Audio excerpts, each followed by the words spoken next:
Last hari tu kita dah menghabisi syurut sihatis solat, syarat sah solat ya. Malam ni kita nak sambunglah, iaitulah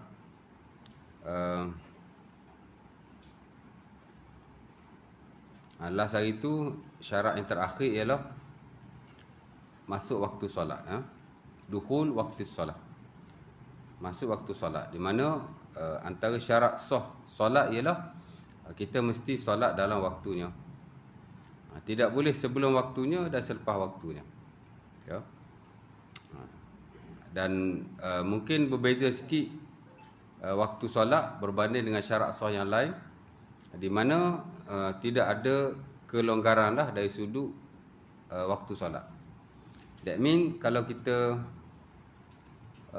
tersalah lah ya, mungkin kita solat sebelum waktunya dalam keadaan kita tidak tahu, mana tanpa sengaja lah, ngangang bagi salam, Assalamualaikum warahmatullahi, Assalamualaikum warahmatullahi, baru masuk waktu semayang Zuhur contohnya ya.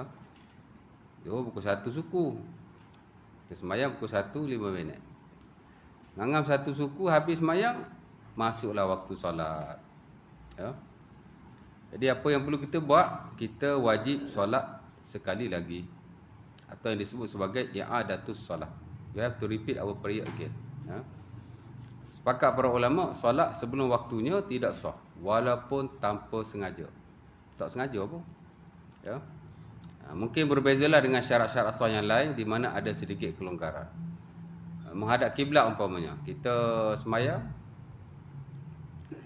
ngangang habis semayang tersalah kiblat. Ingat kau kiblat belah sana, rupanya kiblat belah sini ya.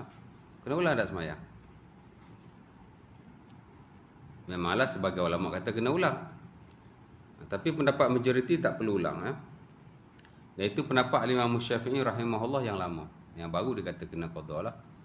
Yang lama dia kata tak payah qada. Tapi majoriti kata tak perlu qada ya. Kerana cukup sekadar dalam bab menghadap kiblat, itulah zon atau sangkaan saja. Kita zon ataupun kita masa nak semayang tu kita kena tahulah kiblat belah mana. Tiba-tiba habis semayang kita tersalah, maka tidak mengapa, tidak perlu solat lagi. Tapi kalau nak ambil standard nak qada pun tak apa. Saya mazhab Syafi'i, nak ambil standard mazhab Syafi'i, nak qada, you are welcome ya tak? Tapi sebahagian ataupun majoriti kata tidak perlu qada lagi ya. Kerana bab menghadap kiblat ni dia tak sama dengan masalah waktu solat.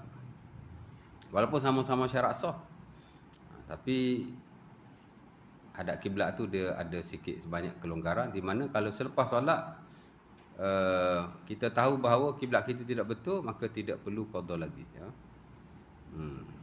Baru-baru ni masjid yang berdekatan dia ubah kiblat. Saya pergi masjid tu tengok kapet duduk belah lain, ada berubah sikit lah. Rupanya dia kata sebelum ni dah tersalah kiblat ustaz. Salah sikit lari, berapa degree saya tak tahulah, tapi sengit sikit lah. Itu masjid tu dah 25 tahun. So, qada 25 tahun tersalah. Dia salah juga tu. Pasal kalau ikut hak standard mazhab Syafi'i, kita perlu solat menghadap ke arah ainul kiblah. Ainul kiblah mesti hadap betul-betul ain Kaabah. Tak boleh arah ha? Majoriti ulama yang lain kata arah. Cukup sekadar kita tahu arah Mekah di mana. Mekah belah barat kan? Hadap barat jelah. Tapi kalau hak standard mazhab Syafi'i, dia tak cukup. Dia kena hadap betul-betul Kaabah, bukan arah Mekah tu. Bukan syatar, tapi syatar ni Allah Ta'ala kata, saya baca dulu kan surah Al-Baqarah ayat 144. Fawalli wajhaka syatral masjidil haram. Maka adalah kamu menghadapkan wajah kamu syatral masjidil haram. Syatra ni kalau ikut Imam Syafi'i rahimahullah, dia kata ain. Syatral masjidil haram ainal Kaabah. Mana kena betul-betul Kaabah lah kan. Kompas kita tu tak boleh tunjuk arah Mekah, dia kena tunjuk arah Kaabah. Kena tengok kompas betul lah. Kompas biasa dia tunjuk arah Kaabah kan. Ikut kompas, kalau salah-salah. Adapun majoriti memadai dengan arah saja. Ya, arah mana arah Kaabah tu belah mana? Ataupun arah Mekah sudah memadai. Mekah ni belah mana? Cukup dah. Ya. Jadi dia sudut Ainul Kaabah kita ambil hak standard. Tapi dia sudut qada solat. Qada ke dak 25 tahun tu? Dak, tak ikut standard hak tu. Jadi ada hak ambil hak betul-betul muktamad, tapi bahan ni tak muktamad pula. Kau nak ikut hak standard, ambil dua-dua. Bak ikut ataupun hadap kiblat pun ambil hak standard, betul-betul hadap ke arah Kaabah. Bak qada semaya pun kena qada juga. Pasal lari sikit pun tak boleh. Mazhab Syafi'i. Hak standard lah saya katakan. Jadi 25 years kita semaya kena qada balik lah. Tak boleh ustaz, tu susah pula. Ni senang kita nak ejah.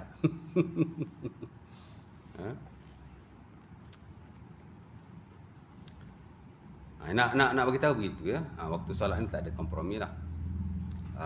Sama juga membersihkan diri daripada najis. Syarat wajib semaya, syarat sah solat juga. Tapi kalau kita assalamualaikum warahmatullahi, assalamualaikum warahmatullahi, tengok ada najis. Kalau sikit tak apalah. Tak cicak sikit kan. Tengok najis burung satu ke, tak boleh. Tapi tu nak qada balik lah. Hak latest Al-Imam Syafi'i rahimahullah kata kena qada, tapi majoriti kata tak perlu qada. Kerana Nabi SAW solat, kemudian Nabi sedar di kasut dia ada najis kerana diberitahu oleh Jibril, Nabi tak berhentikan solat. Kalaulah najis itu membatalkan solat atau menjadikan solat itu tidak sah secara mutlak, nescaya Nabi akan berhenti solat dan mula daripada awal. Tapi Nabi tak, Nabi sambung je sembahyang dia. Maksudnya najis ni ada keringanan sikit lah. Maksudnya ketika sembahyang, kalau kita ditimpa najis, as soon as kita boleh bebaskan diri daripada najis, tidak membatalkan solat. Ataupun kalau kita dah habis solat, tengok-tengok najis. Kalau kita dah habis sembahyang, dah balik rumah kan, tengok-tengok ada najis. Mungkin najis tu terkena di tengah jalan. Ini confirm kita assalamualaikum, tengok najis. Tadi kita sembahyang dengan najis tu. Kan? Habis tu qada lah. Standard kena qada lah. Tapi majoriti tak perlu qada lagi. Ya. Kerana Nabi tidak memberhentikan solatnya tak kala kasut Nabi ditipu najis. Nabi hanya membebaskan diri saja. Maksudnya kalau kita tidak sengaja, tidak tahu najis, maka dia diberi kelonggaran. Ada sikit sebanyak kemaafan. Ya. Tapi kalau nak qada pun boleh. You are welcome. Kan qada lah. Tapi kalau tak qada, sudah memadai ya. Hadas tak. Hadas dia ketat sikit. Di mana kalau kita tak sengaja tersolat tanpa wudu, baru sedar, alamak aku tadi masuk tanda kecilnya, buang air tak ambil wudu, tahu-tahu pergi semayang, kena qada balik. Dia jadi ada, walaupun sama-sama syarat sah, kita belajar syarat sah itu kan, Islam, mumayyiz, berakal, lepas tu suci daripada hadas, suci daripada najis, lepas tu masuk waktu menghadap kiblat. Jadi ada sebahagian dia very strict, tidak ada kelonggaran, tak ada kompromi. Tapi sebahagian adalah sikit sebanyak kompromi ya. Baik, jadi habislah syarat sah solat. Malam ni kita sambung hak ni pula lah ya. Masalah tukar niat. Dulu saya sebut niat ni dalam syarat sah ibadah. Ya. Kerana ulama berbeza pendapat, adakah niat syarat sah ibadah ataupun rukun ibadah. Ya. Kalau tengok dalam nota saya, sama ada dalam bab wudu dulu, dan begitu juga dengan bab tayammum dan mandi wajib dan solat pun saya masuk niat ni dalam syarat sah ibadah. Kalau wudu syarat sah wudu. Kalau tayammum syarat sah tayammum, kalau mandi wajib syarat sah mandi wajib. Semayang pun saya masuk dalam syarat sah semayang. Itulah niat. Ya. Kerana sebagai ulama kata niat ni syarat sah ibadah. Kalau solat lah ya. Kalau wudu lah. Dan sebagai yang lain dia kata niat ni adalah rukun. Saya lebih minat kata niat ni syarat sah, bukan rukun. Tapi tidak ada apa-apa masalah. Al-Imam Al-Ghazali rahimahullah pun sama. Dia cenderung mengatakan dalam buku-buku fiqh beliau, niat adalah syarat sah ibadah, bukan rukun ibadah. Tapi orang kata rukun pun betul juga, orang kata syarat sah pun betul juga, mana-mana lah ya. That's why setelah saya membicarakan tentang syarat sah solat, saya sentuh pasal niat sikit. Tak masuk lagi rukun semayang, tapi saya sentuh dah pasal niat. Sebab niat tu saya dah masukkan dalam syarat sah solat awal-awal dulu ya. Jadi saya sentuh sikit bab niat lah ya. Masalah tukar niat. Dia panggil taghyirun niyah. Kita nak tukar niat kita ketika solat. Boleh ke tak boleh? Pertama, solat fardu tukar kepada solat fardu. Tidak boleh. Kita semayang fardu zuhur, tengah-tengah semayang nak tukar. Aku nak semayang fardu asar lah. Tak boleh ya. Dan kalau kita niat begitu, batal solat kita. Yang kedua, solat sunat kepada solat fardu. Ya. Lagilah tak boleh. Tengah-tengah semayang sunat, apa-apa lah ya. Kita tak semayang zuhur lagi, ambil wudu. Semayang sunat wudu dulu lah. Allahu Akbar. Tengah-tengah semayang sunat wudu, semayang zuhur pula lah. In the same prayer. Ya. Cuma kita tukar kita punya intention tu kan, niat kita tu. Sama juga, tidak boleh. Dan membatalkan solat. Solat sunat tertentu kepada sunnah tertentu. Ya. Tertentu ni maksud solat sunat wudu nak tukar solat sunat apa? Hok spesifik lah. Solat sunat ni ada dua kan. Satu unspecific, satu spesifik. Spesifik ni solat-solat yang ada waktunya. Solat-solat yang ada waktu tu kita sebut solat-solat muakkad lah ya. Solat-solat yang ada sebabnya. Semayang musabab kan. Semayang wudu. Semayang tahiyatul masjid. Itu semayang musabab ya. Semayang berwaktu dan semayang yang bersebab, yang kita sebut sebagai as-salawatul muakkatah, berwaktu, dan semayang-semayang bersebab, as-salawat zawatil asbab, ataupun as-salawatul musabbabah. Boleh guna istilah tak? As-salawatu zawatil asbab. Itu lebih tepat. Jadi dua jenis semayang ni kita panggil semayang yang tertentu, specified prayer. Boleh jadi dia ada waktunya yang tertentu. Boleh jadi dia ada sebabnya yang tertentu. Ada satu lagi dia panggil semayang yang tidak tertentu, unspecified prayer. Itulah semayang yang mutlak, yang tidak ada waktunya dan tidak ada sebab-sebabnya. Saya saja nak semayang, ya. Semayang hajat itu semayang yang tidak tertentu ya. Wak ada tadi, tak perasan. Okey, Wak. Okey. Wak termenor je. Mak Lajim tutup ya. Lalu tadi tutup. Tak perasan. Jadi solat sunat tertentu kepada solat sunat tertentu. Tak boleh. Semayang solat sunat wudu. Pasal tadi kita ambil wudu. Kan? Tiba-tiba kita nak solat, tukar solat sunat zuhur lah. Pasal dah masuk waktu zuhur. Zuhur tak semayang lagi. From specified prayer to another specified prayer. Ya. Unallowable. Inallowable. Tidak dibolehkan. Kalau kita niat begitu, batal. Solat fardu kepada solat sunnah. Kita semayang fardu nak tukar solat sunnah. Ulama tidak sepakat. Sebahagian membenarkan, sebahagian tidak membenarkan. Hak standard mazhab Syafi'i, saya tak pasti ya. Tapi An-Nawawi rahimahullah ada sebut dalam Al-Majmu', kalau kita tengah semayang fardu bersendirian. Ya, semayang fardu zuhur umpamanya, seorang-seorang kat masjid. Tiba-tiba kita tengok kat sana ada jemaah baru semayang. Maybe zuhur lah, sebab dia semayang jemaah zuhur kan. Kita tengah semayang lewat, datang seorang semayang, Allahu Akbar. Tengok ada 2-3 orang semayang belah sana baru masuk. Dan kita rasa dia maybe semayang zuhur lah tu. Kalau waktu tu waktu zuhur lah. Kan? Kita baru semayang zuhur ni. Jadi apa kita nak buat? Kita tukar niat kita kepada semayang sunnah. Jadi after 2 rakaat kita bagi salam, and then kita masuk semayang zuhur itu. Dibolehkan. Ya. Masalah niat ni ijtihadi. Niat ni tak ada satu dalil yang khusus ya.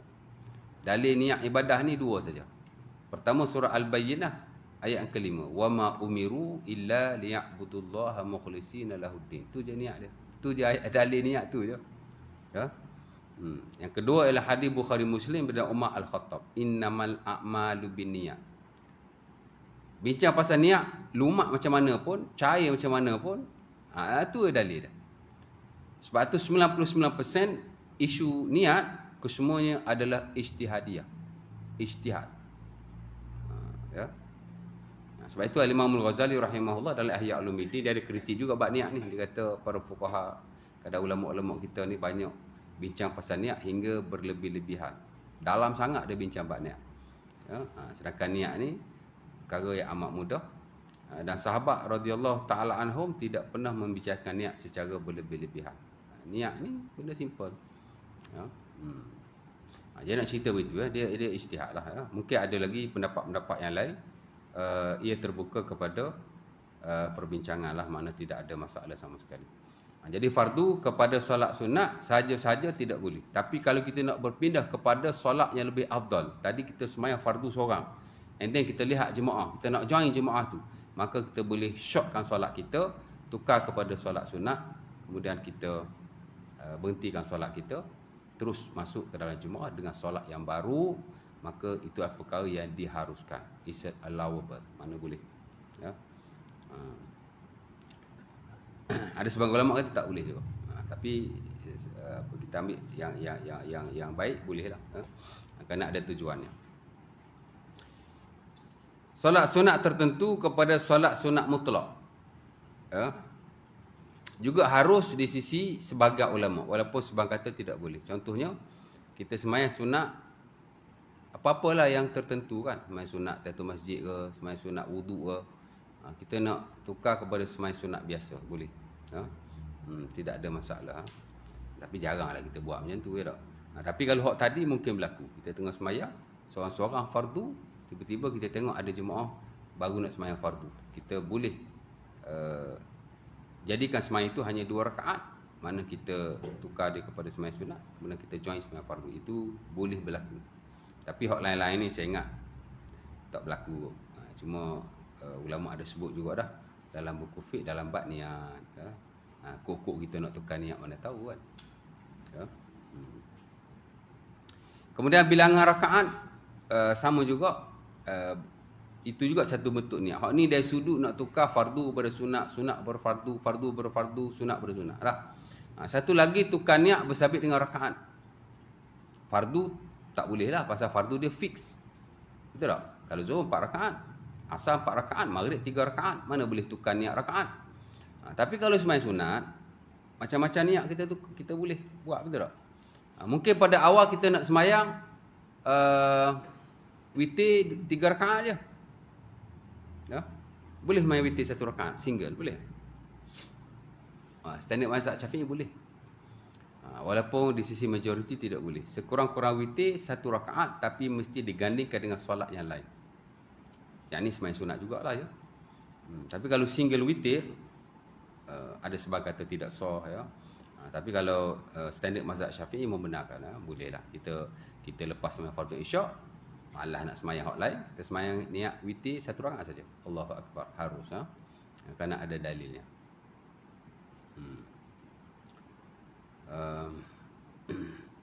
Itulah umum hadis Abi Ayyub Al-Ansari dan Sunan Abi Daud. Man ahabba ayyutir biwahidatin falyaf'al. Siapa-siapa yang nak witir 1 rakaat silakan. Ya. Man ahabba ayyutir bi sab'in falyaf'al. Man ahabba ayyutir bi khamsin falyaf'al. Man ahabba ayyutir bi salasin falyaf'al. Man ahabba ayyutir bi wahidatin falyaf'al. Siapa-siapa yang nak sembahyang witir 5 rakaat silakan, 7 rakaat silakan, 5 rakaat silakan, 3 rakaat silakan, 1 rakaat Nabi kata silakan. Jadi hadis ni zahirnya lah ya, literally dia macam 1 rakaat single dibenarkan. Tapi majoriti melarang. Kenapa?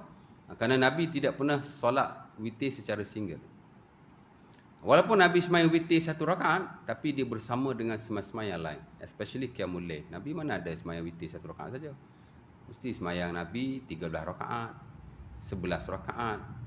Dan ada riwayat yang sahih 9 rakaat.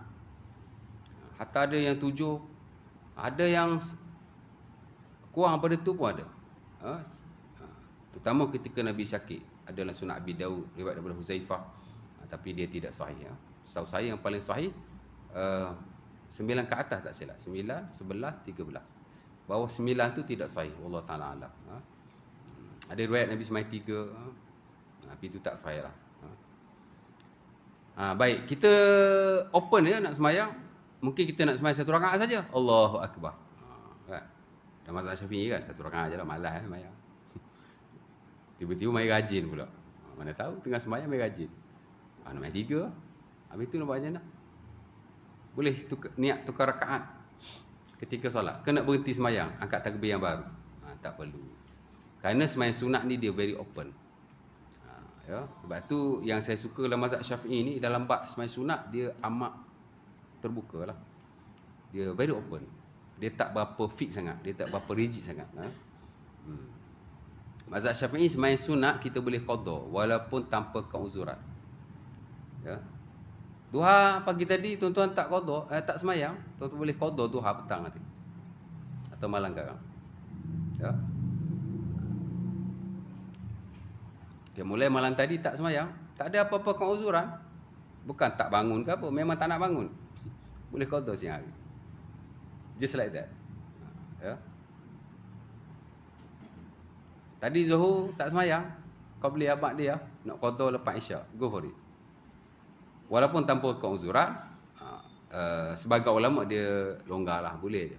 Apa-apa sembahyang sunat kita boleh qada anytime anywhere. Tadi tuan-tuan ambil wuduk tak sembahyang sunat wuduk kan? Sepatut sembahyang sunat wuduk ni after wuduk. Betul tak? Right away tuan-tuan sembahyang.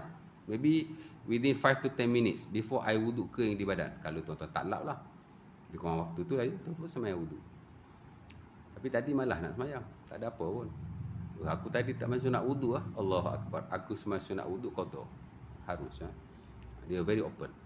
Tapi sebagian yang lain dan sekiranya yang paling rajih ialah sembahyang sunat, especially yang specified, yang berwaktu, yang bersebab atau seumpamanya, jika kita tinggal dengan keuzuran, maka telah hilang atau luput waktunya. Dan itu dipilih oleh ulama-ulama kontemporer dalam buku-buku fiqh sunnah mereka. Kerana Rasulullah SAW tidak solat sembahyang seumpama ini melainkan dengan keuzuran. Nabi pernah qada sembahyang qabliyah atau ba'diyah zuhur after asar. Tapi kerana waktu itu Nabi terlalu sibuk. Terlalu sibuk juga salah satu bentuk keuzuran. Jadi lepas zuhur sibuk sangat kan, tak ada nak sembahyang. Tuan-tuan boleh sembahyang after asar, tuan-tuan boleh sembahyang after maghrib. Ya. Sahabat Nabi SAW pergi sembahyang subuh lewat sehingga tidak sempat sembahyang qabliyah fajar. Dalam Sunan Abi Dawud daripada Abu Sa'id Al-Khudri dan juga Abu Hurairah. After sembahyang subuh dia terus angkat takbir sembahyang 2 rakaat. Lepas sembahyang Nabi kata subhu arba'un, adakah sembahyang subuh 4 rakaat? Dia kata tak. Bersama kamu aku dah sembahyang 2 rakaat. Hak 2 rakaat ni ialah sembahyang hak sebelum subuh tadi aku tidak solat. Maka Nabi tidak berkata apa-apa. Makna haruslah ya.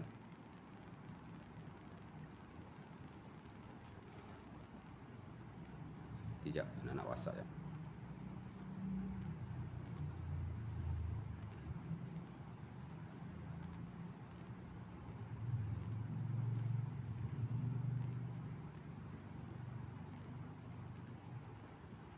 Abang yang mana baru tak ada pula ni ya.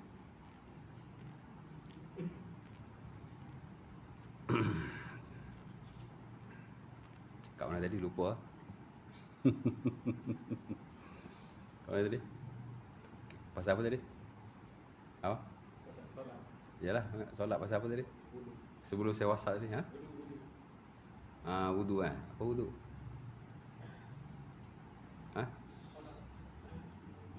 Nabi sahabat sembahyang subuh 4 rakaat. 2 rakaat sembahyang subuh, 2 rakaat ialah qabliyah subuh yang dia tidak sempat solat. Itu juga satu bentuk keuzuran. Uzur ni bukan hanya sakit, bukan hanya benda-benda macam tu, tapi sibuk juga ada satu bentuk keuzuran. Mana diterimalah untuk dia qada sembahyang di luar daripada waktunya. Sebab sembahyang sunat ni pun walaupun sunat tapi dia ada waktunya. Specific prayer with specific time. Sebab itu disebut sebagai specific prayer. Dia ada specific time. Betul tak? Boleh tak kita sembahyang yang berwaktu, hak sunat ni before waktu? Tak boleh. Belum masuk waktu zuhur, tuan-tuan tak boleh sembahyang qabliyah zuhur. Kena tunggu waktu zuhur masuk dulu, betul tak?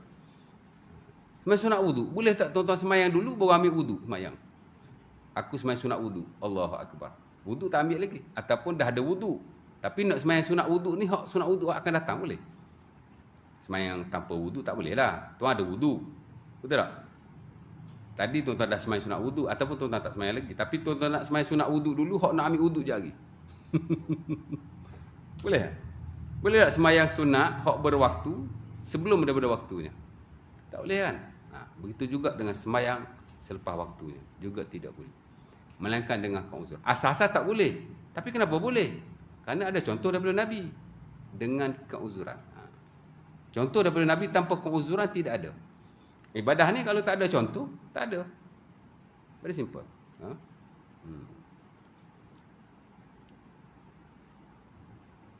Ada perbincangan hari ni, Nabi ni kalau dia meninggalkan suatu perkara atau tidak melakukannya, ia bukan hukum. At-tarku laisa bihukmin. Kan? Ibn Taymiyah dia buat satu teori, dia panggil sunnah tarkiyah. Benda yang Nabi tak buat, kita tak buat pun jadi sunnah. Itu maksud sunnah tarkiyah. Jadi ada orang ni dia nak dia tak setuju dengan teori itu. Jadi dia buat at-tarku laisa bihukmin. Tinggal-tinggal ni ataupun benda yang Nabi tak buat ni, dia bukan hukum. Maka dimasukkan oleh Al-Imam Ibn Taymiyah rahimahullah ialah perkara-perkara bersabit dengan ibadah. Ya. Yang melibatkan orang kata apa, tidak ada tegahan pada waktu itu dan Nabi boleh buat, tiba-tiba Nabi tidak buat. Kerana asas ibadah adalah tauqif. Dia mesti ada contohnya lah ya. Baik.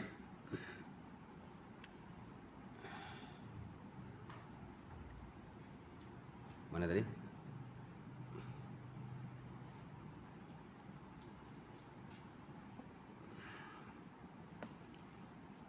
Jadi itu sebaik-baiknya. Sembahyang sunat ni macam Nabi SAW juga ada qada sembahyang qiyamul lail. Umpama yang diriwayatkan oleh Sunan Abi Daud daripada Aisyah radhiyallahu taala anha. Nabi kalau malam dia tak sembahyang kerana sakit atau seumpamanya, kata Aisyah, shalla bin nahari thintai asyara rakaatan. Nabi akan sembahyang pada siang hari 12 rakaat. Malam Nabi 11. Witir kan? Siang tak boleh witir. Siang tak ada witir. Nabi akan genapkan. Nabi sembahyang 12. Memanglah Nabi sembahyang mulai tak tinggal. Tapi hujung usia Nabi ada waktu Nabi tinggal kerana tak larat. Apa Nabi buat? Nabi akan sembahyang di siang hari. Qada lah tu. Qada qiyamul lail. Tapi Nabi saja qada. Tak, ada keuzuran. Kan? Aisyah pun sebut mi waj'in kalau baginda sakit. Ya. Jadi kita nak kena faham. Balik pada yang tadi tuan-tuan sembahyang 1 rakaat. Tiba-tiba alah aku nak main gaji masa sembahyang. Aku nak main 3 lah. Jadi tak perlu berhenti solat dan mulakan solat yang baru. Tuan-tuan boleh aja bangun untuk sambung 2 rakaat lagi. Ya. Begitu juga kalau di awal solat tuan-tuan niat rakaat 3. Tiba-tiba tengah sembahyang macam malas. Tadi tengah sembahyang malas. Mula-mula nak sembahyang tadi mula-mula nak sembahyang malas. Tengah-tengah sembahyang main rajin. Sebab tu mula-mula niat 1 rakaat. Tengah sembahyang niat nak 3. Tambah. Itu dipanggil ubah niat rakaat. Tak ada masalah sama sekali. Kes yang sama, tengah-tengah sembahyang mula rajin. Aku nak sembahyang 3 rakaat. Tengah-tengah sembahyang ada malas lah. Tengah rokok ke. Aku nak 1 je lah. Jadi tuan-tuan terus kepada 1 rakaat. Jadi tukar niat rakaat tidak menjejaskan solat sama sekali. Ya. As long as, kata Al-Imam Ibn Hajar Al-Haytami dalam fatwa hadisiyah beliau, kita belum lagi masuk ke kawasan yang baru. Maksudnya, kalau rakaat, tuan-tuan tak masuk lagi rakaat yang baru. Tuan-tuan tadi tengah sembahyang, mula-mula niat nak sembahyang 1 rakaat. Tiba-tiba dah habis 1 rakaat, bangun rakaat kedua, aku nak sembahyang 1 rakaat je dah, nak undur balik. Tak boleh. Dah masuk rakaat baru, tak boleh. Kan? Sama juga kalau tuan-tuan niat mula-mula nak sembahyang 1 rakaat. Kan? Tuan-tuan belum lagi tahiyat. Tak tahiyat lagi. Kalau dah masuk tahiyat, dia kata tak boleh lah. Pasal tahiyat ni untuk rakaat pertama, dia tak boleh. Tuan-tuan sembahyang 3 rakaat. Rakaat pertama ni tahiyat tak boleh. Yalah, mula-mula kita niat 1 rakaat, ya kan?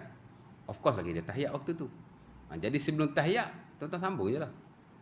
Tapi kalau tuan-tuan dah masuk tahiyat, dah habis dah baca tahiyat pun, tiba-tiba nak sambung lagi 2 rakaat. Dia akan jadi sembahyang yang pelik lah. Tahiyat di rakaat yang pertama.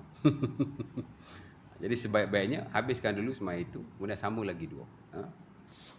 Tak ada masalah sama sekali. Witir ni tuan-tuan, sebaik-baiknya tuan-tuan witir genap, ganjil yang akhir. Kalau 3 rakaat, 2 1. Kalau 5, sama juga. Mana hak ganjil tu hak last kan. Tapi sebagian mengharuskan tuan-tuan sembahyang genap dulu pun boleh. Ganjil dulu boleh. Tuan-tuan sembahyang 1 rakaat, after that sembahyang 2. Boleh juga, tapi tidak afdal. Afdal dia kena 2 dulu, baru 1. Kan? Kalau 3 lah. Kalau 5, 2 2 1. Ataupun 2 3. Tapi kalau tuan-tuan buat 3 2 pun boleh. Macam tadi 1 2 boleh juga, tapi tidak betul lah. Main sunat ni dia tak berapa ni sangat kan. Ya.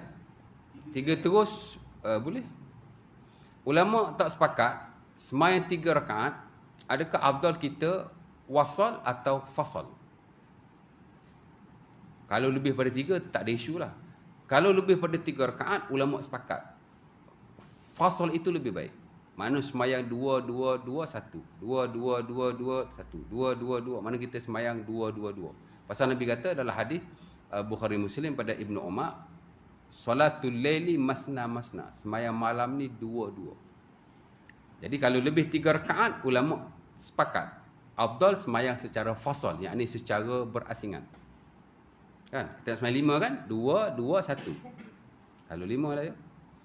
Atau sekurang-kurangnya 2 3. Mesti ada fasal. Kalau tuan-tuan sembahyang 5 direct, dia tidak afdal, tapi sah lah. Itu sepakat. Antara fasal dan wasal. Fasal lebih afdal daripada wasal. Berasingan lebih afdal daripada sambung. Kalau lebih daripada 3 rakaat. Tapi kalau 3 rakaat, ulama tak sepakat. Sebahagian kata wasal itu lebih afdal. Mana wasal? Sambung lah. 3 rakaat direct. Ya. Kita dalam konteks mazhab Syafi'i, Al-Imam Ar-Ruyani rahimahullah dalam Baharul Mazhab. Dia ni tokoh besar mazhab Syafi'i yang terawal. Banyak ulama-ulama kemudian termasuk Nawawi sendiri menukilkan daripada beliau.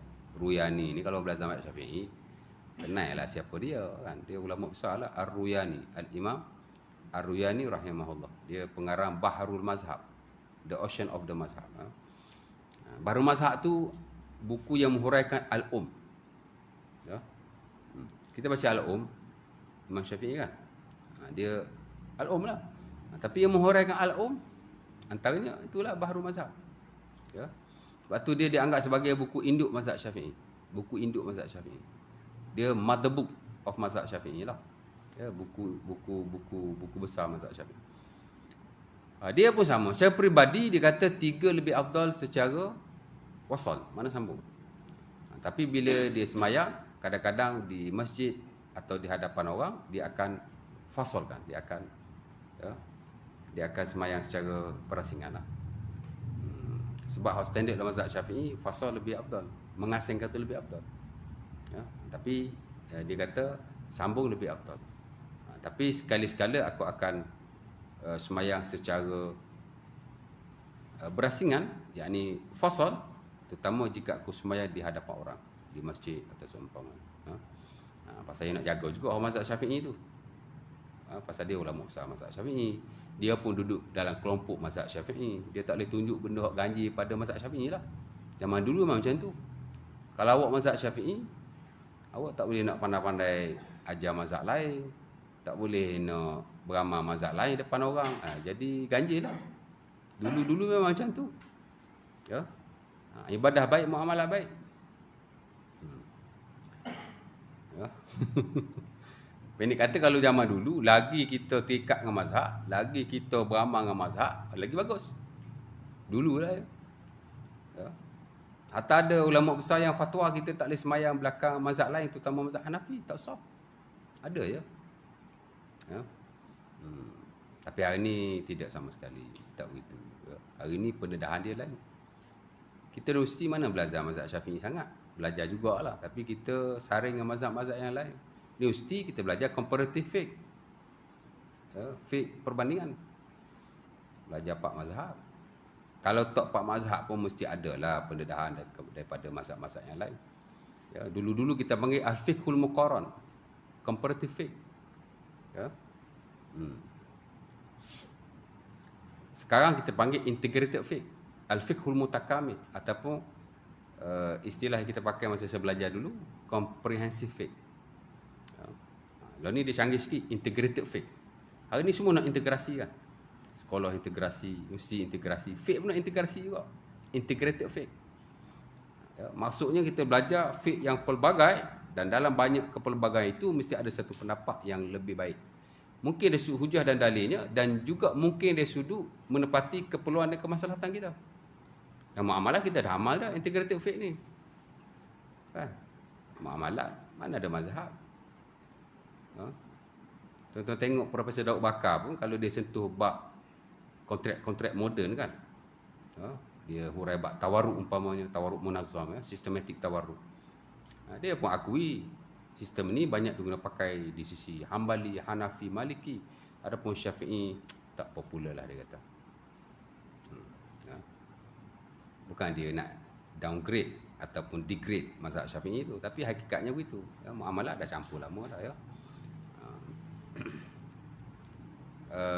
Dr. Hafiz Jamaluddin, dia ada tesis tentang campur mazhab.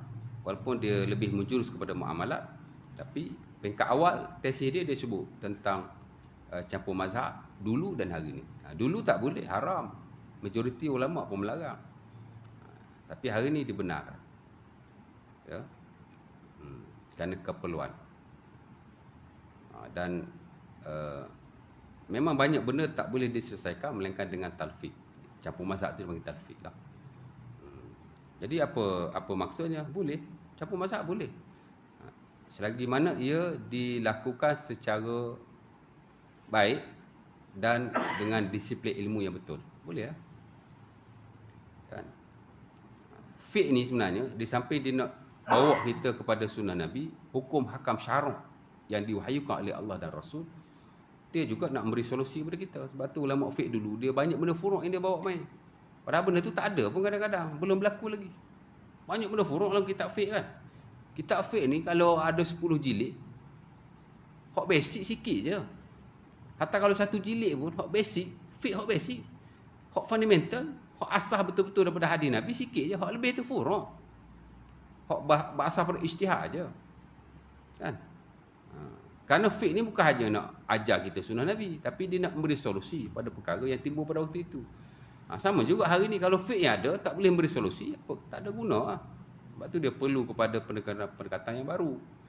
Campur mazhab ni dia satu pendekatan diterima baik hari ni. Kan? Semua orang yang taksub je tak terima. Muamalat dah amal lama dah. Kalau tak guna campur mazhab ni, talfiq ni, integrated fiqh ni, bank dah tak boleh berjalan. Tak ada Islamic banking konvensional sampai hari ni. Tapi tu Islamic banking naik dengan campur mazhab, talfiq lah. Kan? Jadi kata talfiq okey, campur mazhab okey. Untuk memenuhi keperluan manusia pada zaman hari ini, dan jika dilakukan dengan disiplin ilmu yang betul, tak ada masalah pun. Manusia hari ini pun hidup dalam pendedahan yang banyak kan. Jadi hari ini kalau dulu-dulu campur mazhab macam dah janggal, hari ini kalau terikat dengan mazhab sangat pula jadi janggal. Kita yang duduk dakwa betul-betul berpegang dengan mazhab pun dah tak pegang mazhab sangat dah dalam banyak isu. Cuma kita tak sedar lah. Itu saja kan. Baik, balik pada yang tadi. Jadi okey je. Jadi cara tu nak kena betul. Siapa pergi ke situ? Siapa pergi tu?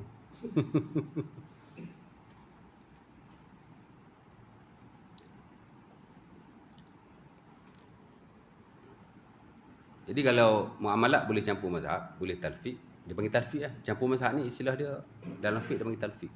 Apa beza muamalat dengan ibadat? Muamalat daripada Allah dan Rasul, ibadat pun sama. As long as ada keperluan dan dia dilakukan dengan disiplin ilmu yang betul, that is fine.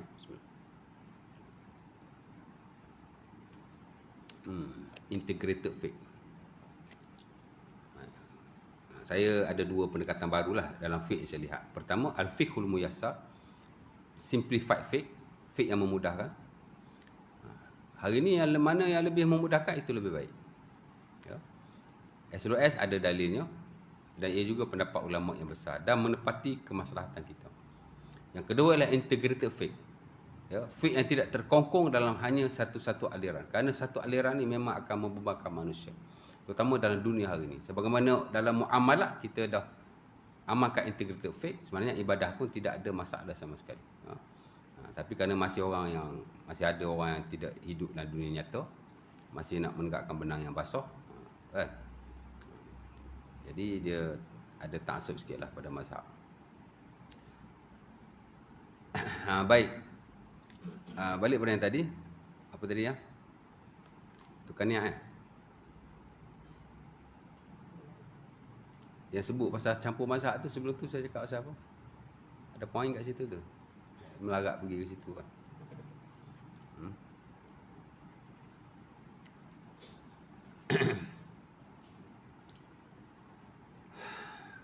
Apa dah? Itu dah. Dia pandang belakang lagi.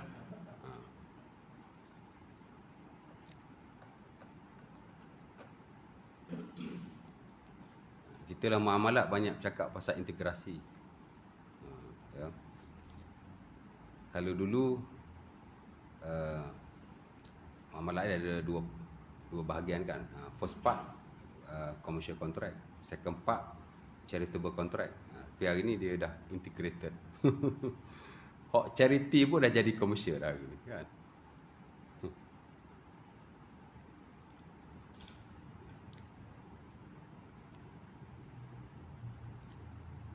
Baik, ada niat yang lain ya. Satu dia panggil niat antara imam dan makmum juga. Tadi niat tentang nak tukar daripada ibadah fardu pada sunat, sunat pada fardu, fardu pada fardu, sunat pada sunat.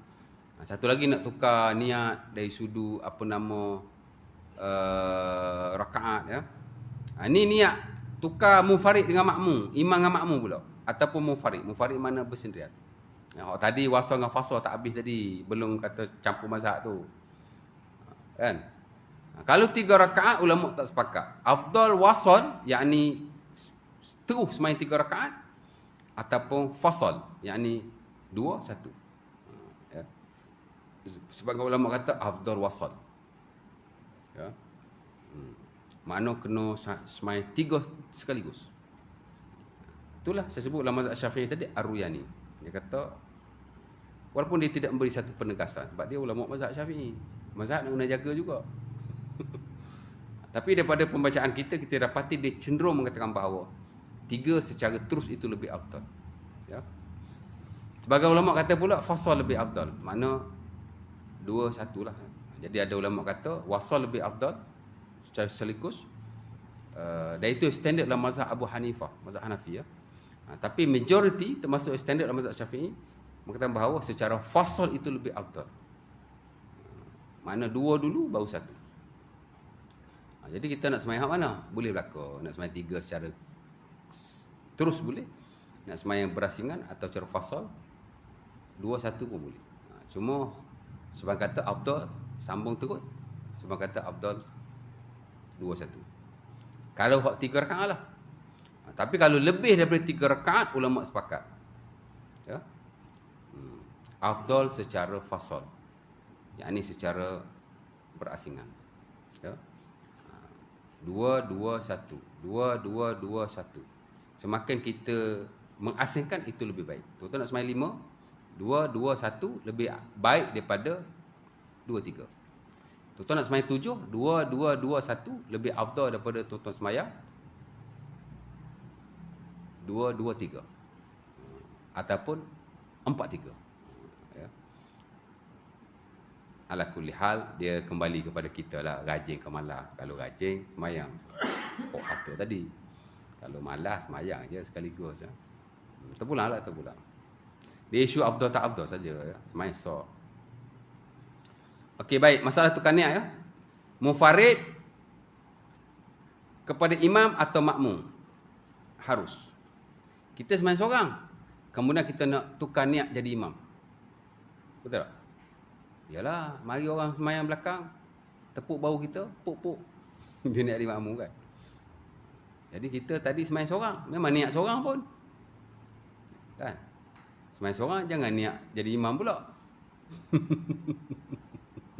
Tak sah ustaz. Dia tak pastilah tak sah ke tak sah. Sah ke tak sah. Ya? Setahu saya sah tapi makruh. Ya? Kita sembahyang seorang niat jadi imam tanpa apa-apa keperluan. Dan sebab kata tidak sah kerana mempermain-mainkan niat. Jadi orang pun tak buat. Ada ke sembahyang seorang nak niat imam? Syok sendiri ya. Tak, orang tak buat lah. Ya. Ya. Tapi boleh tuan-tuan, kita sembahyang seorang. Tapi kita tahu after 1 or 2 minutes akan ada orang ikut belakang kita. Mungkin kita dengan kawan kita kan. Dia ambil wuduk dulu, kita tak ambil wuduk lagi. Ataupun dia masuk tandas dulu, kita ambil wuduk terus sembahyang. Kita tahu after this dia akan mari sembahyang belakang kita. Maka kita boleh niat imam awal-awal. Harus ya. Tidak ada masalah. Tu tak masuk syok sendiri macam tadilah ya. Boleh. Sebab realitinya okey. Ya.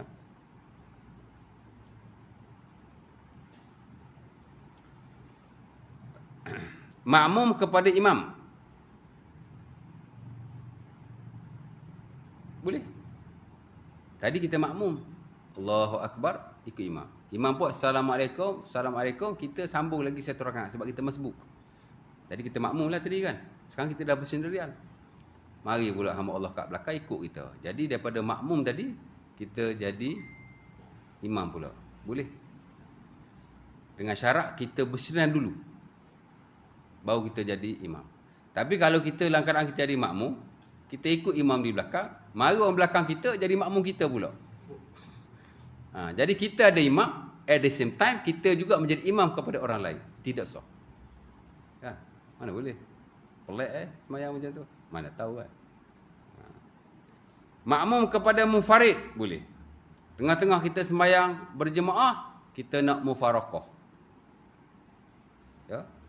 Standard mazhab Syafi'i, mufaraqah tanpa keuzuran makruh tapi sah. Tapi sebahagian ulama yang lain, saya tak pastilah majoriti atau tidak. Sebab ni isu niat ni dia ijtihad, ya. Tak ada nas pun. Sebahagian kata saja-saja tidak sah. Membatalkan solat. Tengah-tengah kita berjemaah, tak ada apa-apa keuzuran pun. Mufaraqah, nak sembahyang seorang. Nak bagi cepat habis. Buku-buku fiqh sunnah kontemporer dia kata tidak sah, membatalkan solat. Mesti ada satu tujuan. Yang jelas kenapa kita mufaraqah. Ya. Kerana pada zaman sahabat Nabi SAW, juga pada zaman Rasulullah, sahabat mufaraqah kerana ada sebab lah. Antaranya hadis yang diriwayatkan oleh Bukhari dan Muslim daripada Ibnu Mas'ud, di mana ketika beliau menjadi imam dan beliau membaca surah yang panjang ketika solat Isyak. Member tu tengah siram tanaman. Lepas tu ada azan. Tengah malam ni ya, bukan awal Isyak. Saya dah sebut dulu tentang sembahyang Isyak kan. Sembahyang Isyak awal malam boleh, tengah malam pun boleh. Majoriti kata tengah malam lebih afdal. Itu juga pendapat Imam Syafi'i yang lama. Tapi yang baru dia kata awal lebih afdal lah ya. Imam Ahmad kata tengok, kalau jemaah boleh hadir pada tengah malam lebih afdal. Tapi kalau tidak dapat hadir, maka di awal malam itu lebih afdal. Jadi dia tengah siram. Tengok Ibnu Mas'ud solat. Dia ikutlah. Member baca Al-Baqarah. Tunggu-tunggu tak rokok-rokok. Tanaman dia siram tak habis lagi tu. Kok mati tanaman dia tu. Mana tahu kan? Dia pun mufaraqah. Lepas mufaraqah dia mengadu kat Nabi. Ya. Nabi pun marahlah Ibnu Mas'ud. Afatanun anta? Kenapa kamu panjang sangat? Adakah kamu mau buat fitnah? Mana memberatkan orang kan. Ala salaita bi izazul jati adzizalaha aw wadduha. Nabi kata tidak kenapa tidak kamu solat dengan izazul jati adzizalaha, kenapa kamu tidak solat dengan wadduha. Jadi asal makmum sembahyang seorang. Sebab dia imam terlalu panjang, maka harus ya. Tapi kalau saja-saja, tapi kalau yang standard mazhab Syafi'i harus ya, harus. Tak ada apa masalah pun. Cuma tak ada orang buat kot macam tu. Saya saja nak mufaraqah. Mari surau buat apa kalau nak mufaraqah tak? Kecuali ada tujuan nak terberak ke, nak terkencing ke ya. Ataupun apa-apalah.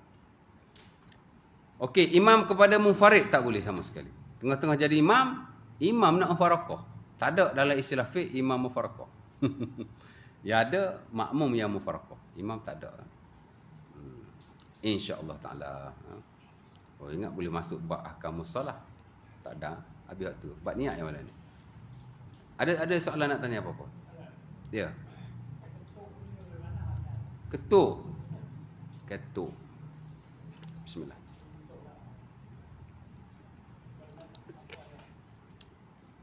Ketuk saya tak pasti ya. Saya tak jumpa pula dalam cuik-cuik ni. Tapi bila kita jadi makmum, memadai kita angkat takbir untuk dia tahu. Kalau kita semayang berduaan, kita semayang sebelah dia lah. Dia akan sedarlah kita jadi makmum dia. Tapi kalau kita semayang di belakang, contoh kita 2 orang kan. Dia tak semayang tepi dia. Kita semayang di belakang. Lepas tu masjid bising pula tu. Kan? Imam wirid kuat sangat. Kalau kita takbir Allah Akbar pun dia tak dengar. Jadi kita cuiklah dia. Wallahu ta'ala alam, personally saya kata harus. Kerana ada keperluan. Fiqh ni dalam banyak hal, terutama dalam isu-isu ijtihad seumpama ini. Kalau ada keperluan, that is fine. Kalau kita angkat takbir Allahu Akbar, kadang-kadang dia tak dengar. Pasal ada gangguan dan seumpamanya. Tapi kalau tak ada gangguan, tak ada apa-apa keperluan, memadai dengan kita angkat takbir, dengar kepada beliau. Dan dia tahulah ada orang ikut dia. Takkan dia tak perasan orang ikut dia kot. Allahu Akbar kat belakang. Dia cuma seorang kot. Tak berlaku lah. Biasa kalau ada orang takbir di belakang kita, kita tahu dia ikut kita. Tapi kalau ialah bising, imam wirid kuat sangat, betul tak? Ataupun tak kisahlah ada aktiviti apa, menyebabkan kita tak tahu ada orang ikut belakang kita. Maka cuit bagi saya harus. Okey lah, mana that is fine. Dia tidak menjejaskan solat. Pasal ada keperluan. Habis tu macam mana kita nak beritahu dia? Duduk sebelah dia. Saya ikut awak ni. Macam tu. Tak. Biasa kita cuit gitu je lah. Ya, tak ada. Bagi saya tidak ada masalah. Kalau ada keperluan, that is fine. Kalau tak ada keperluan, maka tak perlu. Memadai dengan kita mengangkat takbir. Ya. Kadang-kadang.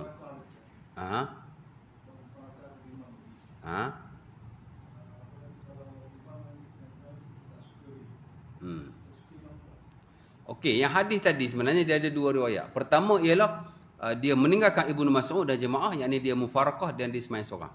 Ada satu riwayat lagi, dia memberhentikan solatnya lalu dia solat di belakang secara bersendirian. Dia bagi salam, Assalamualaikum, Assalamualaikum, kemudian dia semayang di belakang. Ya. Jadi mufaraqah dengan imam ni dia boleh dengan 2 cara lah. Pertama ialah kita mufaraqah, yakni kita tak ikut dia lagi. Ya. Satu lagi ialah kita berhenti solat. Itu juga satu bentuk mufaraqah. Kemudian kita solat sendiri di belakang. Balik pada yang asal tadi, kalau ada tujuannya, that is fine. Tapi kalau saja-saja, hak nombor 2 tadi terlebih-lebih makruh. Kerana Allah Ta'ala sebut dalam Quran, la tubtilu a'malakum. Jangan kamu membatalkan amalanmu. Amalan kita ni, saja-saja nak batal tidak boleh. Ya. Kalau ikut yang standard dalam mazhab Hanafi, kalau kita batalkan solat, batalkan puasa, hak sunnah ni, kita kena semayang balik. Kita kena puasa balik. Ya. Nampak? Sebab ibadah sunnah pun kita tidak boleh sewenang-wenang membatalkannya. Kalau kita batal sewenang-wenangnya, kita kena buat balik. Ya. Boleh. Jadi mufaraqah apa tadi? Betul? Saya jawab.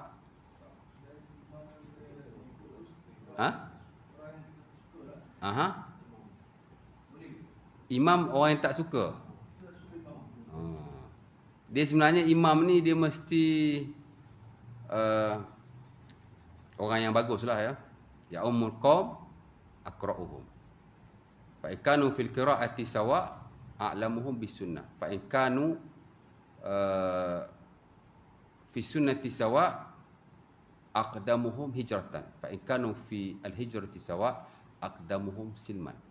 Itu hadis Abi Mas'ud Al-Badri dalam Sahih Muslim. Bila kita belajar tentang kriteria imam. Imam ni hak nombor 1, dia kena bacaannya yang baik. Kalau sama-sama bacaan baik, orang yang paling tahu hukum hakam, sunnah. Kalau sama-sama tahu, baik pun sama-sama baik bacaannya. Sama-sama alim, aqdamuhum hijrah. Orang yang paling dulu hijrah. Dalam konteks Nabi dulu lagi. Kalau sama-sama hijrah, aqdamuhum silman.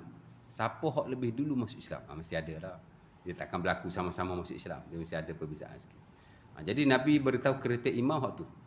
Ya, bacaannya baik, sunnahnya baik. Hak dua tadi mungkin tak debat sangat kita lah ya. Tapi yang itu. Kalau imam tu dah ada kriteria sebagai imam yang baik, tiba-tiba dia dibenci, maka dia tidak ada apa-apa. Tak ada apa-apa. Dia tidak termasuk dalam hadis Nabi yang Nabi kata sembahyang seseorang itu tidak terangkat di sisi Allah. Itu hadis Abi Daud daripada Abi Hurairah. Ya. Salah satunya ialah dia sembahyang jadi imam sedangkan wahum lahu karihun. Orang tak suka pada dia. An-Nawawi rahimahullah dalam Al-Majmu' dia kata orang tak suka pada dia kerana solat dia itu tidak betul. Dan dia tidak ada kriteria yang betul untuk jadi imam. Orang tak sukalah. Tapi kalau dia memang berlayak jadi imam, cukup belaka, tiba-tiba orang tak suka, maka dia tidak termasuklah hadis itu. Maksudnya kalau kita tak suka tu, kenapa kita tak suka dia? Kalau yang menyebabkan hak ehwal solat, maka makruh lah, makruh. Tidak haram, sah solat, tapi makruh lah. Tapi kalau dia memang kriteria imam, TikTok, tak ada sebab orang tak suka pada dia, tiba-tiba kita tak suka kerana hak ehwal peribadi, contohnya, maka dia tidak makruh. Dan dia boleh buat kerja dia sebagai imam selepas daripada itu. Itulah maksudnya. Bukan saja saya tak suka, memang ada hadis tu. Kan? Saya tak ingatlah teks hadis tu. Tapi saya kesimpulannya Nabi kata ada golongan Allah Taala tak angkat solat dia lebih daripada kepalanya. Salah satu ialah dia jadi imam pada orang wahum lahu karihun. Orang tak suka pada dia. Tak suka tu maksudnya dia tak layak jadi imam. Mungkin bacaannya tidak sedap. Bukan tak sedap lah ya, tak sedap tak apa. Bacaannya itu dia panggil bacaan qiraah mukhillah, bacaan yang boleh menyebabkan semaya terjejas. Ataupun ada sikat-sikat dan yang lain ya. Ada seorang tu dalam Sunan Al-Baihaqi rahimahullah, Nabi pernah pergi melawat dia di masjid tempat dia solat. Tiba-tiba Nabi melihat imamnya ludah di tempat semayang. Maka Nabi cakap pada sahabat yang lain, nanti kau orang tukar imam, kau jangan imamkan lagi dia. Sebab tu daripada hadis tu ulama yang buat keluar juga fatwa kata makruh berimamkan orang yang fasik. Ya. Macam itulah ya. Jadi konteks-konteks macam itulah kata tu. Ha? Aha. Kenapa?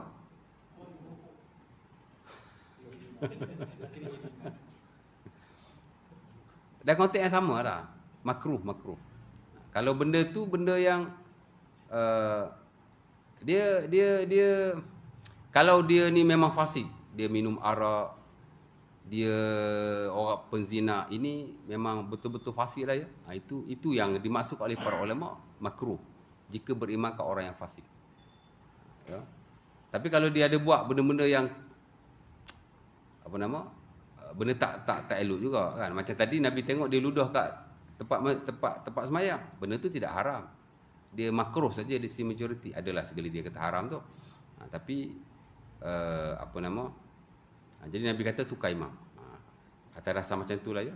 Jadi kalau benda tu betul-betul haram, dia jadi makruh lah, fasik lah. Ya. Itulah. Semayang sah. Semayang ni as long as dia Muslim, semayang tu sah. Cuma makruh kita beriman kat orang yang fasik. Itu saja. Ya. Fasik ni adalah orang yang melakukan dosa-dosa besar yang orang kata apa, memang dia dosa besar lah. Fasik lah. Ya. Konteks-konteks macam tu lah. Boleh?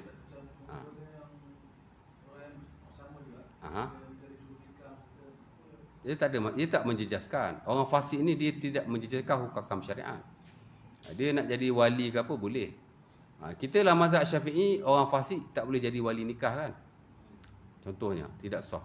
Al-Imam Ibnu Al-Mulaqi rahimahullah dalam buku dia tak setuju. Dia kata tak ada dalil melarang wali ni fasik. Kalau wali ni ada pemimpin tu lain. Ni wali nikah kan. Wali ni ada banyak kan. Dia kritik juga. Dia kata tak ada dalil untuk melarang seseorang wali yang fasik untuk menikahkan anaknya. Kerana kalau ikut standard mazhab Syafi'i, wali yang fasik tidak boleh menikahkan anaknya. Contoh dia macam itulah. Dia kalau fasik ni dia banyak hal dia sah, ibadah ke, muamalah ke, hatta dalam hak ehwal pernikahan pun orang fasik dia tidak terjejas. Dia boleh jadi wali. Dia boleh jadi saksi nikah. Cuma dalam setengah-setengah hal yang lain dia tak boleh lah, macam ni ada saksi dalam kes jenayah. Tak boleh. Wali saksi dia kena orang yang sikoh. Dia ada kontak-kontak dia lah. Bukan kita hukumkan orang yang fasik ni secara macam semayang juga. Orang fasik semayang sah. Tak ada masalah. Paling-paling tidak pun ulama kata makruh saja. Makruh orang fasik jadi wali.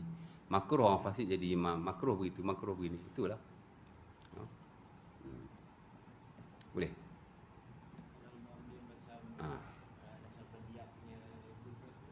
Sama juga. Dia kena tengok. Itu panjang cerita pula. Dia sebenarnya, dia senang cerita begini aja. As long as kita tahu dia Muslim, kita boleh solat di belakangnya. Walaupun kita tahu dia mungkinlah tadi hak bersabit dengan dosa satu hal lah. Soalan. Hak bersabit dengan ajaran yang sesat ni pun sama juga. Ajaran sesat ni dia ada dua. Satu dia panggil ajaran yang tak mengeluarkan kita daripada agama. Maksudnya dia masih Muslim. Cuma mungkin ada amalan-amalan atau pegangan dia yang bercanggah dengan syarak. Tapi dia masih Muslim lah. Dia tak terlibat dengan benda-benda yang membatalkan iman. Contohnya. Kita boleh semayang belakang dia, tak ada masalah. Satu lagi dia panggil ajaran yang tak betul ni yang mengeluarkan kita daripada agama. Maknanya dia ada ajar benda-benda yang syirik, ya, benda-benda yang boleh membatalkan iman lah. Hak ni kita tak boleh jadi imam, jadi makmum lah pasal dia dah batal iman.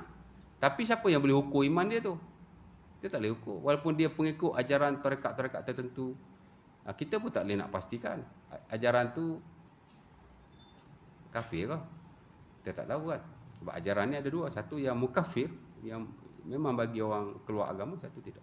Kita pun tak boleh ukur. Dia senang cerita, as long as kita tahu dia Muslim. Kita boleh imam, kita boleh solat di belakang. Very simple. Ya. Walaupun ialah macam kita ada tarekat ni, dia memang kita tahu ajaran dia memang bercanggah lah dengan syarak. Dia ni ahli tarekat tu. Bagi saya akan solat di belakang. Kerana solat ni very simple. As long as kita tahu dia Muslim, kita boleh solat di belakang. Ya. Sebab Nabi ada sebut, tapi hadis tu dhaif lah. Bila kita bincang dalam fiqh, dalam bab sembahyang berjemaah kan, siapa yang kita boleh jadi makmum? Siapa yang kita boleh solat di belakangnya? Ni imam kita ni siapa? Antara hadis dia berguna ialah sallu khalfa man qala la ilaha illallah. Wa sallu ala man qala la ilaha illallah. Nabi kata sembahyanglah kamu di belakang orang yang berkata la ilaha illallah, yang dia Muslim.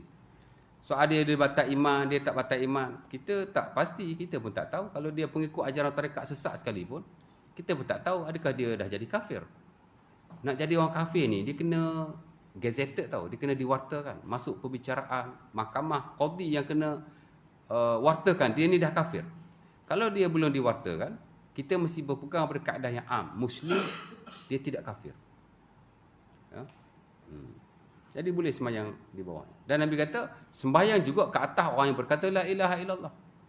Walaupun dia pengikut satu tarekat yang kita kata sesat, ajaran dia memang mengeluarkan kita pada agama, tapi kalau dia mati, personally saya kata dia masih mesti disolatkan. Wajib lagi disolatkan. Melainkan kalau mahkamah dah keluarkan resolusi, ajaran ni sesat, kafir, pengikut dia ni kafir, baru tak wajib kita solat ke atasnya bila dia mati, dan tak boleh kita solat di belakangnya. Selagi tak ada resolusi seumpama itu, kita pegang dia ni Muslim, kita sah solat di belakangnya, dan kita kena solat juga ke atasnya. Walaupun dia Syiah, ya. Syiah pun bukan semua, kita tak boleh i'tikad semua Syiah kafir. Memang ada. Syekh Abdul Rahman Qattan dia ada buku tebal, 1000 muka surat. Saya beli dulu. Research dia tentang Al-Madhahibul Islamiyah Al-Mu'asirah. Mazhab-mazhab Islam yang kontemporer. Kan? Syiah ni dia punya fractures more than 300. Daripada serulu-ulu Syiah sampai Syiah yang ringan. Lepas tu kita tak boleh kafirkan semua Syiah. Siapa kata boleh kafirkan semua Syiah? Tak boleh. Kan?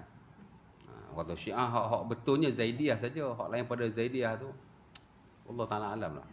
Jalan selamat kita kata as long as man shalla salatana wa akala zabihatana fahuwa muslim. Siapa yang semayang, siapa yang ni, dia Muslim lah. Mungkin dia kafir di sisi Allah, Allah Ta'ala alam. Tapi di sisi kita bercakap di sisi kita, dia Muslim. Ya? Selagi kita nampak dia semayang macam kita semayang, masalah salatan, dia semayang macam kita semayang. Kita boleh ikut di belakang. Ya. Tapi kalau saya tengok dia semayang, ada batu letak kat dahi, saya tak ikut lah. Tapi kalau dia Syiah, tapi dia semayang macam kita semayang je, saya for sure saya akan semayang di belakang. Ya. Dia simple saja. Boleh. Kita jangan jadi hulu, ya. Kita kadang-kadang jangan boleh-boleh bahan juga. Ya, jangan nak mengkafirkan walau sesiapa pun. Ya. Kerja tu bagi kat qadi ya. Dia yang boleh keluarkan resolusi. Walaupun orang kata secara umum pun jangan. Kita jangan kata Syiah kafir, yang kata orang tu kafir ni kafir. Secara umum tak boleh, secara khusus lebih-lebih lagi tidak boleh. Apa dia? Ya. Kalau kita tengah sembahyang solat. Aha. Imam dah habis dah kan? Aha. Kita sembahyang solat. Itu ada satu guru datang, dia buat jemaah kat situ. Dia tak tahu kita, dia buat jemaah lain. Tak apa. Kita boleh berhenti ikut. Berhenti ikut dia. Cukupkan sekurang-kurang 2 rakaat. Kalau kita dah sembahyang 3 tambah lagi 1 rakaat, mana dia pergi ikut dia. Jangan buat ganjil pula. Ikut macam mana? Kita kena berhenti ikut. Kita habiskanlah solat tu, jangan berhenti. Cukupkan 2 rakaat sekurang-kurangnya. Kalau kita baru sembahyang 1 rakaat, tambah lagi 1 rakaat bagi salam. Jadikan sembahyang sunat lah. Lepas tu pergi ikut dia. Ya. Kalau dia sembahyang betul-betul sebelah kita, kan? Kita boleh ikut terus dia. Boleh ikut terus.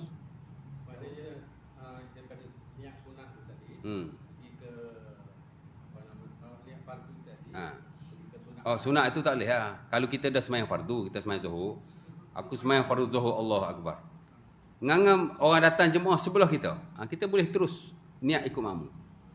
Tak perlu berhentikan solat. Tak perlu kita switch sembahyang kita yang fardu tadi jadi sunat, after 2 rakaat bagi salam masuk balik, tak perlu. Kalau dia sembahyang sebelah kita lah, kita boleh masuk terus. Boleh. Terus, kita dah 1 rakaat dah lepas. Kita dah 1 rakaat.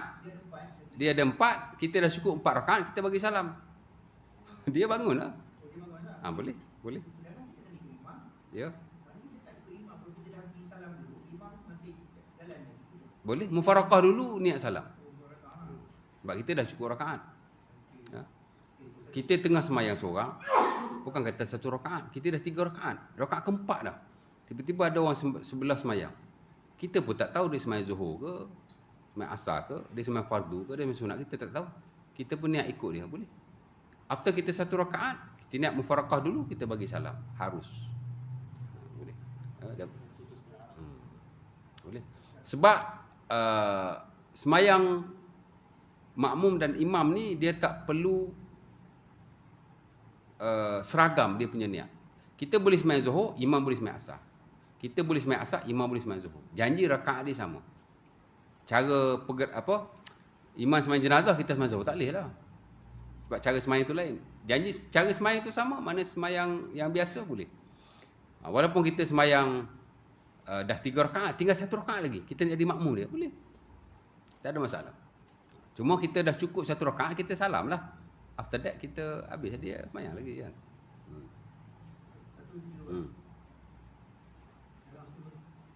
Ada dalam satu masa, ada 3-4 kelompok jemaah. Susah ke? Sembahyang pertama dah habis kan? Tiba orang kemudian datang. Sana buat jemaah. Boleh. Boleh.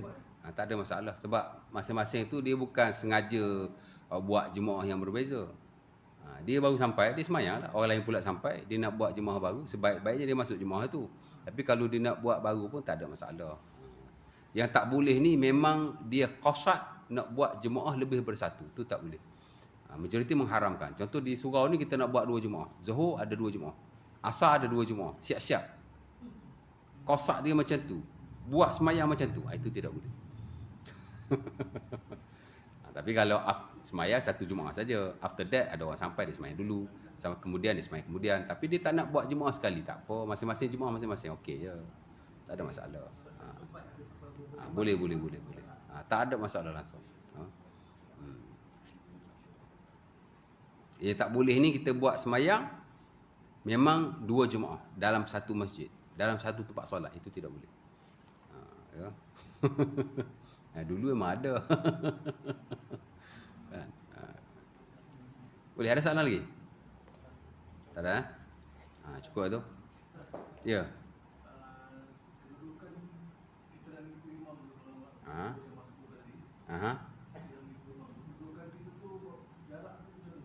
Duduk bagi sama. Duduk bagi sama atau ke bawah sedikit. Boleh, mana-mana boleh. Tapi kalau kita duduk jauh dengan dia, sementara kalau duduk di belakang, itu makruh. Ya, bila kita nak ikut orang, dia seorang. Kan? Kita pun seorang. Kalau kita dua, kita duduk belakang dia lah. Ini kalau kita seorang, dia pun seorang. Kita pergi, kita nak duduk kat mana? Kita boleh duduk sama-sama dengan dia, kaki sama-sama lah. Kan? Yang ke depan pula, kaki sama-sama. Dia panggil al-musawat. Hatta al-Imam Ibn Hajar al-Asqalani, walaupun dia mazhab Syafi'i dia kena bawah sikit. Tapi dia masih mengiktiraf perbuatan imam dan makmum yang berdua-duaan secara al-musawat. Merujuk kepada hadis Ibn Abbas radhiyallahu taala anhu, di mana bila dia semayang di tengah malam bersama dengan Nabi di belakang, dia duduk belah kiri.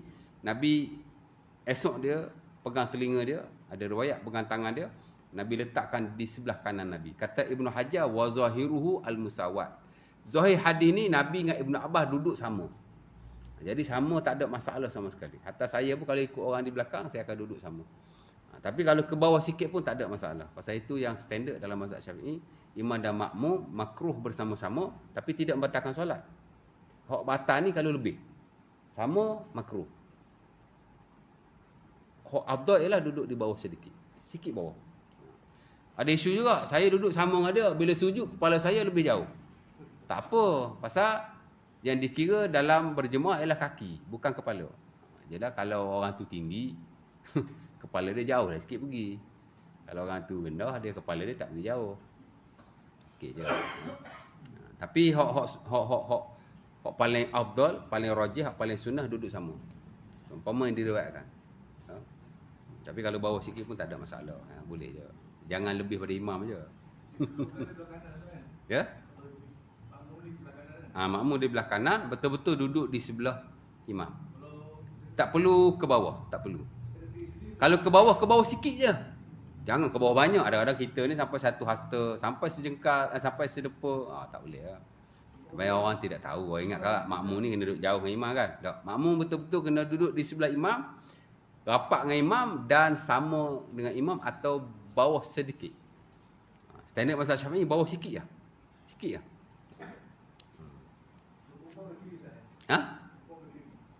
Perempuan? Isteri dia di belakang. Maknanya dia ada khilaf lagi tu. Tapi yang standard mazhab Syafi'i, kalau seorang lelaki, seorang wanita tu kena duduk di belakangnya. Saya tak tahulah dalil dia yang mana satu. Saya pun tak kaji in detail lah, tak baca in detail. Sebab bagi saya, sepakat para ulama, makmum mesti berada di belakang imamnya. Kalau dia bersendirian, berada di sebelah kanan. Kalau dia dua, berada di belakang. Isu sama, kena rendah sikit. Perempuan tidak ada nas in spesifik. Tapi yang diketahui, seumpama diriwayatkan oleh Bukhari pada Anas bin Malik, bila dia sembahyang di belakang Nabi di hadapan, Anas bin Malik duduk di belakang, dia punya mak dia Ummu Sulaim khalfana, yakni perempuan di belakang. Nampak? Jadi Anas di belakang Nabi, Ummu Sulaim duduk di belakang Nabi. Mungkin daripada hadis tu kot dia ambil perempuan berada di belakang imam. Jadi kalau imam seorang pun, perempuan seorang, isteri kita sembahyang duduk di belakang. Tapi kalau isteri nak duduk belah kiri, nak duduk belah kanan, tidak membatalkan solat. Cuma isu makruh tak makruh saja. Ya. Kalau ada ruang, isteri duduk di belakang lebih baik. Belakang. Kalau tak ada ruang, isteri duduk di sebelah kiri lah atau sebelah kanan, boleh je. Perempuan afdal belah kiri ke belah kanan, saya pun tak ingat, nanti saya cek tengok. Tapi perempuan kalau boleh duduk belakang. Kalau tak boleh duduk belakang, dia duduk di sebelah kiri atau di sebelah kanan. Cuma saya tak pasti afdalnya sebelah kiri ke sebelah kanan. Kalau kita dengan isteri kita lah. Kalau kita di tempat yang bukan melibatkan suami isteri, of course lah perempuan tu kena duduk jauh. Tak boleh duduk belakang gitu, duduk jauh kan. Perempuan mari nak semayang, tengok ada orang semayang. Boleh dia jadi makmum, dia duduk belah sana, mak duduk belah sini. Dengan syarat dia tahulah ada orang ikut dia. Dia tak syarat orang tahu ikut dia. Hak ikut tu kena tahulah pergerakan imamnya. Syarat imam ni kita tahu pergerakan. Tak tengok pun tak apa. Boleh? Nak tanya apa lagi tadi? Ya. Oh, rancak malam ni. Member dah penat ni. Perut dah lapar ni. Tak habis haji. Last.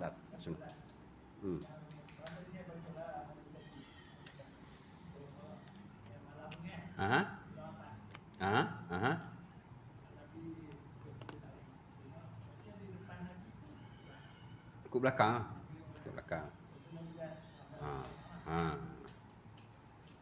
Summa akhaza bi uzunayya fa aqamani ayyamini. Itu dia punya teks. Dia kata Nabi semayang, faqumtu wara'ahu fa akhaza bi uzunayya hatta aqamani ayyamini. Aku semayang di belakang Nabi, Nabi memegang telingaku dan Nabi menggerakkanku sehingga dia meletakkan aku di sebelah kanannya. Mesti boleh bawa belakang. Takkan Nabi bawa belah depan. Depan tak boleh. Depan tu kehormatan orang yang solat. Jadi Nabi dia respon ketika solat kan. Dah ada member buat tak betul. Hadis Jabir bin Abdullah, dia semayang dengan Nabi sama juga, dia duduk belah kiri. Ibn Abbas pun mari duduk belah kiri. Dia pun duduk belah kiri Nabi. Nabi esok dia pergi sebelah kanan. Kemudian mari seorang lagi nama Jabir bin Samurah, dua-dua orang Jabir. Sama juga duduk di sebelah kiri. Lantas Nabi menolakkan kedua-duanya dengan kedua-dua tangannya sehingga kedua-duanya berada di belakangnya. Macam itulah. Jadi respon dalam solat ni digalakkan. Sunnah tu. Kan? Ya. Boleh tangguh.